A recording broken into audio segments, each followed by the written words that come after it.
ऐसे में बाबा बालकनाथ को भविष्य में मंत्रिमंडल विस्तार के दौरान मंत्रिमंडल में जगह मिल सकती है। दूसरा यहाँ पर जो नजर आता है संभावना वो ये है कि बीजेपी देखिए बहुत ही दूरगामी सोच के लिए जानी जाती है, अपने दूरगामी निर्णयों के लिए जानी जाती है। ऐसे में बाबा बालकनाथ को सांसद से विधायकी का चुनाव लड़वाया, फिर संसद की सदस्यता से इस्तीफा दिलाया, बावजूद इसके उन्हें विधायकी का चुनाव लड़ाने के बाद भी मंत्रिमंडल में भी अब तक शामिल नहीं किया है। ऐसे में यहाँ पर देखिए ये भी हो सकता है कि शायद बीजेपी आलाकमान बाबा बालकनाथ को भविष्य के लिए संजोग रहा हो और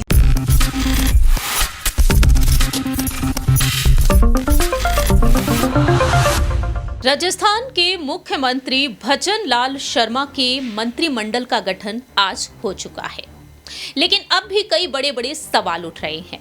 पहले तो ये सवाल उठ रहे थे कि मंत्रिमंडल में देरी क्यों हो रही है, आखिरकार दांवपेच कहां पर फंस रहा है। तो बड़ी वजह बार बार यहां पर निकलती हुई नजर आ रही थी पूर्व मुख्यमंत्री वसुंधरा राजे सिंधिया की नाराजगी।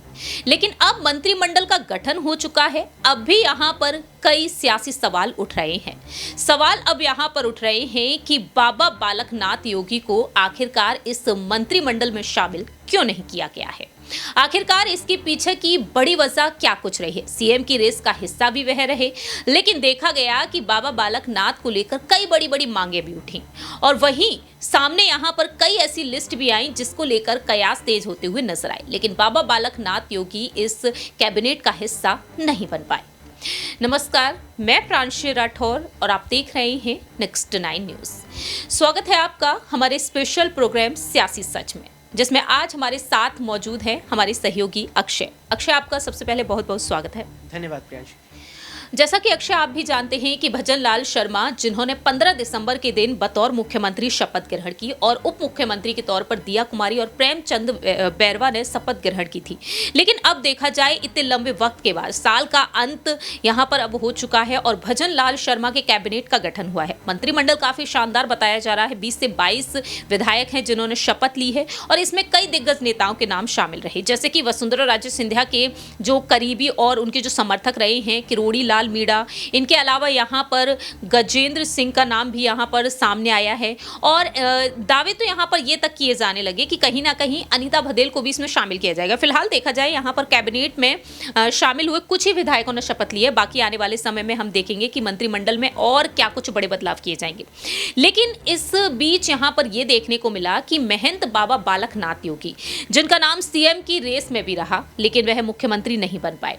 इसके बाद हमने देखा कि बीजेपी आलाकमान ने नए चेहरे को आगे कर दिया। भजन लाल शर्मा ब्राह्मण चेहरे को मांग ये उठी कि हिंदुत्ववादी कोई चेहरा होना चाहिए, लेकिन भजन लाल शर्मा के मंत्रिमंडल में बाबा बालकनाथ योगी का नाम काफी अहम रहा। जब गृह मंत्री अमित शाह से वह मिलने पहुंचे थे तब भी एक लिस्ट सामने आई थी।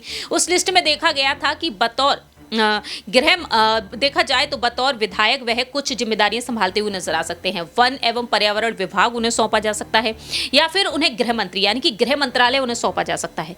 लेकिन अब देखा गया कि बाबा बालकनाथ योगी को फोन तक नहीं किया गया। जिन्हें फोन किया गया वही विधायक वहां पहुंचे और वह शपथ ग्रहण करते हुए नजर आए। कैसे देख रहे हैं आखिरकार यहाँ पर कौन सी राजनीति यहाँ पर चल रही है बाबा बालकनाथ के लिए? देखिए, बाबा बालकनाथ को लेकर सवाल यही निकल करके बनता है कि अब उनका क्या होगा, क्योंकि आप देखिए बाबा बालकनाथ बीजेपी के उन नेताओं में से एक हैं वर्तमान में जिन्हें पार्टी ने आगे किया। मैं वही बात यहाँ पर रखूंगा कि जिस तरह से उप मुख्यमंत्री एक यहाँ पर दिया कुमारी को बनाया गया है, तो मैं यही बात कहूँगा कि दिया कुमारी को राजस्थान विधानसभा चुनावों से पहले कितने लोग जानते थे, कितने लोगों को दिया कुमारी का नाम पता था।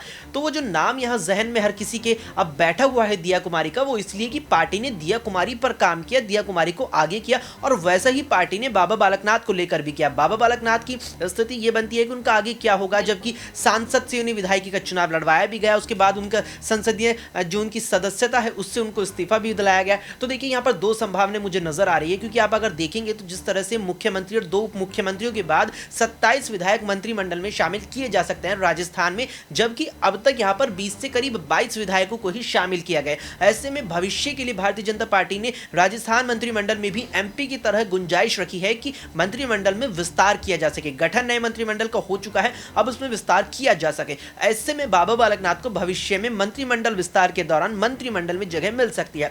दूसरा यहां पर जो नजर आता है संभावना वो ये है कि बीजेपी देखिए बहुत ही दूरगामी सोच के लिए जानी जाती है, अपने दूरगामी निर्णयों के लिए जानी जाती है।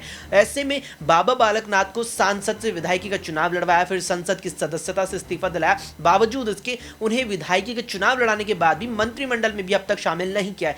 ऐसे में यहां पर देखिए ये भी हो सकता है कि शायद बीजेपी आलाकमान बाबा बालकनाथ को भविष्य के लिए संजोग रहा हो और इसीलिए कहीं ना कहीं ये बाबा बालकनाथ की भी परीक्षा है कि उन्हें चुनाव लड़वा दिया गया है। जिस तरह से एमपी में सिंधिया को लेकर देखा जा रहा है कि तमाम तरह से उनकी मेहनत मैं कहूँगा कि उनसे कराई गई है, तमाम तरह से उनके यहाँ पर योगदान लिए गए, लेकिन अब तक भी उन्हें कुछ नहीं मिला। इसीलिए यहाँ पर हो सकता है कि एक बार सबको फिर से एक बार चौंकाते हुए बीजेपी बाबा बालकनाथ को लोकसभा में भी चुनाव लड़वा दे, क्योंकि इस समय बीजेपी के पास चुनौती ये थी कि बड़े चेहरों को उतारकर विधानसभा की जितनी ज्यादा सीटें जीती जाए जीत सके। ऐसे में बाबा बालकनाथ को कैबिनेट में शामिल करने की भी भविष्य में संभावना है, कैबिनेट में विस्तार के जरिए, साथ ही यहाँ पर लोकसभा का भी चुनाव उनसे लड़ाया जा सकता है। आखिरी छोटा सा सवाल रहेगा अक्षय, यहाँ पर जिस तरीके से यहाँ पर लोकसभा चुनाव की आपने बातें रखी, बाबा बालकनाथ योगी को ये मंत्रालय तो नहीं मिल पाए हैं, लेकिन आने वाले समय में अगर मंत्रिमंडल में बदलाव होता है तो जाहिर है कि शायद उन्हें देखा जाए। लेकिन सवाल यहाँ पर अगर किया जाए, बीजेपी आलाकमान ने सांसद और केंद्रीय मंत्रियों को आगे किया और जिसका फायदा मिला, तिजारा विधानसभा सीट से बाबा बालकनाथ उतारे गई 6173 वोटों के अंतर से उन्होंने कांग्रेस के प्रत्याशी को हराया है।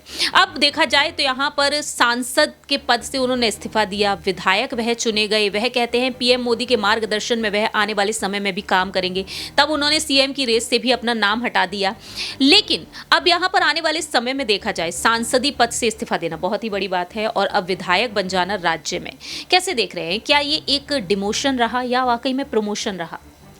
देखिए प्रियांशी, अगर हम इस लिहाज से देखें तो निश्चित तौर पर ही डिमोशन है, क्योंकि सांसद वे थे और अगर उन्हें राज्य की राजनीति में सक्रिय न किया जाता तो शायद 24 में चुनाव लड़के फिर जीतते और शायद कुछ ना कुछ विभाग मंत्रालय हो सकता है, केंद्रीय राज्य मंत्री यहाँ लोकसभा में जीतने के बाद बना दिए जाते हैं। इस लिहाज से तो कहीं ना कहीं डिमोशन लगता है। लेकिन जैसे कि मैंने अभी कहा कि बीजेपी अपनी दूरगामी सोच के लिए भी जानी जाती है। वो आज फैसला लेती है, देखती है 20 साल तक उसको कैसे वो बरकरार रख पाएगी। अब यहाँ पर बाबा बालकनाथ को अगर विधायकी में लाया गया है, राज्य की राजनीति में सक्रिय किया गया है, तो जरूरी नहीं है कि उन्हें इसी ही सरकार में जिम्मेदारी दी जाए। हो सकता है कि उनकी परीक्षा भी एक प्रकार से ली जा रही हो, क्योंकि देखिए राजनीति में मुझे लगता है कि धैर्य एक बहुत बड़ी चीज है। अब उन्हें यहाँ पर सांसद से विधायकी में लाया गया, संसद की सदस्यता से इस्तीफा दिलवाया गया। ऐसे में बाबा बालकनाथ कुछ ऐसा ना कर जाए कि पार्टी के खिलाफ चला जाए, ये भी मुझे लगता है कि पार्टी देखेगी, क्योंकि बाबा बालकनाथ को अगर आप देखेंगे तो कुछ ज्यादा उम्र उनकी नहीं है, महज 39 साल के हैं। ऐसे में बहुत लंबा राजनीतिक करियर उनके आगे है, इसीलिए शायद बीजेपी ये भी चीज देख रही हो कि कितना धैर्य के साथ भी बीजेपी के आला कमान के फैसलों के साथ चलते हैं और किस तरह से पार्टी का साथ निभाते नजर आते हैं। वाकई में जिस तरह से अक्षय ने बातें रखी हैं वो बगावती सुर, यानी कि देखा जाए वसुंधरा राजे सिंधिया की नाराजगी देखने को मिली। 68 विधायक उनके साथ नजर आए और मांग करते हुए नजर आई कि सीएम पद की दावेदारी के लिए जो प्रबल दावेदार रही हैं उन्हें मुख्यमंत्री वाकई में एक बार फिर से बनाया जाना चाहिए। लेकिन बाबा बालकनाथ योगी जिनकी पैरवी करते हुए नजर आए उत्तर प्रदेश के मुख्यमंत्री योगी आदित्यनाथ भी, लेकिन चाह कर भी देखा गया है कि बाबा बालकनाथ योगी जो तिजारा विधानसभा सीट से जब नामांकन पत्र दाखिल करने पहुंचे तब योगी आदित्यनाथ का भी उन्हें साथ मिला और देखा जाए तो उनका प्रतिरूप वह माने जाते हैं। तो फिलहाल देखना होगा कि बाबा बालकनाथ योगी को क्या कुछ जिम्मेदारियां मिलती हैं। लेकिन यहां पर कुछ नाम आपको बताना चाहेंगे जिन मंत्रियों ने शपथ ग्रहण की है आज कैबिनेट में शामिल होने के लिए। सबसे पहला नाम यहां पर वसुंधरा राजे सिंधिया के करीबी नेता डॉक्टर किरोड़ी लाल मीणा है। वहीं गजेंद्र सिंह खीवसर, ये भी राज्य के गुट के हैं। इनके अलावा राज्यवर्धन सिंह राठौर, बाबूलाल खराड़ी, मदन दिलावर जो राज्य के गुट के ही हैं, जोगाराम पटेल, सुरेश सिंह रावत, अविनाश गहलोत, जोराराम कुमावत और हेमंत मीणा, इन विधायकों ने शपथ ली है। अब देखा जाए तो यहाँ पर और भी तमाम मंत्रियों के नाम सामने आए हैं, जैसे कि सुरेश सिंह रावत हैं, मदन दिलावर के बारे में हमने आपको बताया ही। ये तमाम नाम ऐसे हैं जिनके नाम सामने आए हैं। अब आने वाले समय में देखना होगा कि आखिरकार बाकी के अन्य विधायकों को क्या कुछ जिम्मेदारियां सौंपी जा सकती हैं आने वाले समय में, आखिरकार इन्हें कौन कौन से मंत्रालय मिलेंगे, ये देखना काफी ज्यादा अहम हो चुका है। लेकिन बाबा बालकनाथ योगी को लेकर आपकी क्या कुछ राय प्रतिक्रिया है, जिन्हें लेकर दिया कुमारी का भी कहना रहा कि उन्हें एक मंत्रालय जरूर मिलना चाहिए।